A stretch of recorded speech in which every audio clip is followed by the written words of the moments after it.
ये चीज तो हम देख ही रहे हैं कि आज के समय में ज्यादातर लोग क्रेडिट कार्ड का इस्तेमाल करते हैं।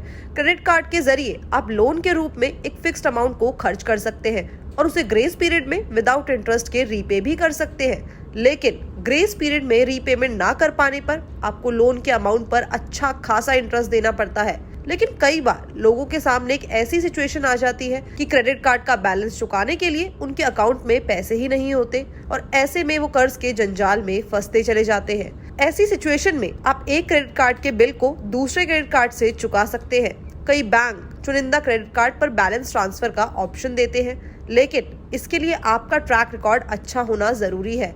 आइए देखते हैं क्रेडिट कार्ड बैलेंस ट्रांसफर के बारे में। बैलेंस ट्रांसफर के लिए एक क्रेडिट कार्ड के पैसे दूसरे क्रेडिट कार्ड में भेजकर लोन अमाउंट को रीपे किया जाता है।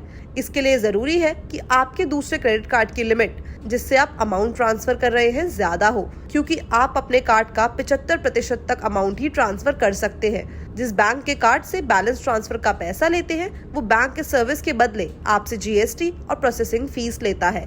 अब देखते हैं बैलेंस ट्रांसफर का क्या है फायदा। बैलेंस ट्रांसफर का फायदा ये है कि आप अपने दूसरे कार्ड की रकम से पहले वाले कार्ड के लोन को खत्म कर सकते हैं। हालांकि इससे आप दूसरे क्रेडिट कार्ड जिससे अमाउंट को ट्रांसफर किया गया है उसमें लोन रिमेनिंग हो जाता है, लेकिन इसे चुकाने के लिए आपको एक नया ग्रेस पीरियड मिल जाता है।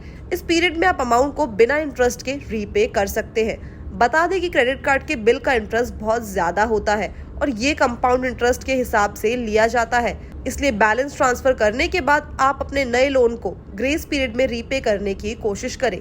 बैलेंस ट्रांसफर करने से पहले इन बातों का आपको ध्यान रखना जरूरी है। आइए जानते हैं क्या। सबसे पहले अपने प्रेजेंटली क्रेडिट कार्ड पर outstanding amount, rate of interest और पेनल्टी चेक करें।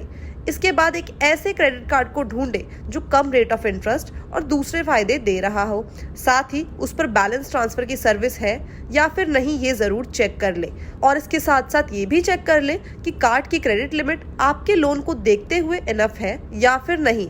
इसके अलावा बैलेंस ट्रांसफर के लिए लगने वाली प्रोसेसिंग फी और एडिशनल कॉस्ट का पता करें और कैलकुलेशन करें कि क्या आपके लिए सर्विस फायदेमंद है या फिर नहीं। इन सारी बातों को देखने के बाद ही नए क्रेडिट कार्ड के लिए अप्लाई करें और बैलेंस ट्रांसफर करके अपना लोन रीपे करें।